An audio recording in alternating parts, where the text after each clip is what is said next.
कमलायतलोचन लोकपते विजयी भव वेङ्कटशैलपते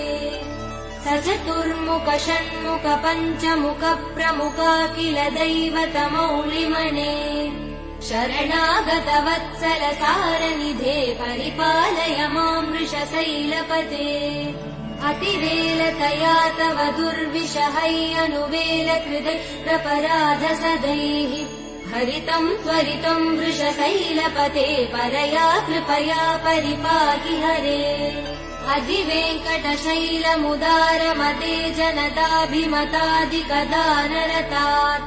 परदेवदया गदितान्निगमै कमलादयितान् परं कलये